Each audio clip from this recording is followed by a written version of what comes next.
Tujuan pembelajaran: memahami konsep dasar ekonomi internasional, mengenal teori perdagangan internasional, menganalisis manfaat dan hambatan perdagangan internasional, mengidentifikasi bentuk-bentuk kerjasama ekonomi internasional, mengenal fungsi neraca pembayaran. Kita masuk ke materi yang pertama, memahami konsep dasar ekonomi internasional.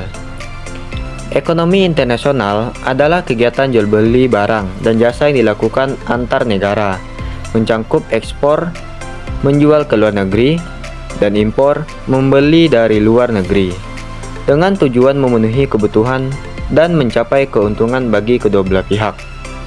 Cabang ilmu ekonomi yang mempelajari transaksi ekonomi antar negara, termasuk perdagangan internasional, investasi, dan kerjasama ekonomi lainnya. Ekonomi internasional membahas bagaimana alokasi sumber daya yang langka dapat memenuhi kebutuhan manusia dalam skala global. Kita masuk poin yang kedua, teori perdagangan internasional. Ada dua teori. Yang pertama, teori keunggulan absolut. Teori ini dikemukakan oleh Adam Smith, yang menyatakan bahwa suatu negara harus mengkhususkan diri dalam produksi barang yang dapat dihasilkan dengan biaya lebih rendah daripada negara lain. Teori kedua, keunggulan komparatif. Teori ini dikembangkan oleh David Ricardo, yang menyatakan bahwa suatu negara harus mengkhususkan diri dalam produksi barang yang memiliki biaya peluang lebih rendah dibandingkan dengan negara lain. Kita masuk poin ketiga,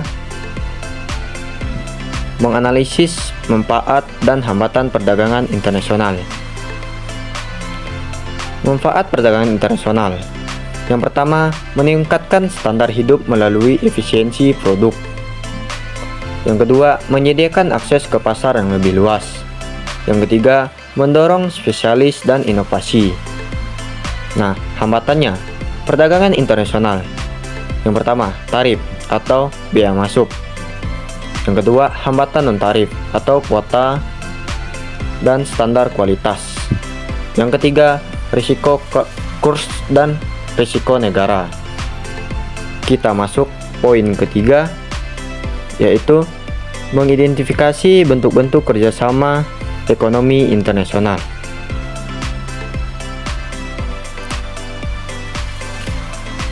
Kerjasama ekonomi internasional. Bentuk kerjasama seperti bilateral, kerjasama antar dua negara; regional, kerjasama antara negara-negara dalam satu wilayah; multilateral, kerjasama yang melibatkan banyak negara. Contoh kerjasama: perdagangan internasional, ekspor dan impor, pertukaran faktor produksi, tenaga kerja dan modal, serta hubungan utang piutang antar negara. Nah, kita masuk untuk materi terakhir, yaitu neraca pembayaran. Nah, neraca pembayaran sendiri sangat penting di dalam ekonomi internasional. Neraca pembayaran adalah catatan transaksi keuangan antara dua negara dengan negara lain dalam satu tahun, mencakup ekspor, impor, dan aliran dana lainnya. Fungsi neraca pembayaran membantu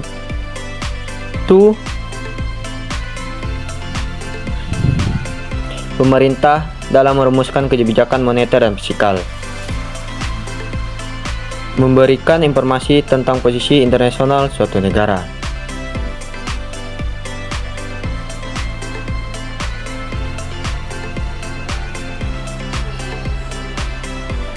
Kesimpulan yang didapat untuk ekonomi internasional: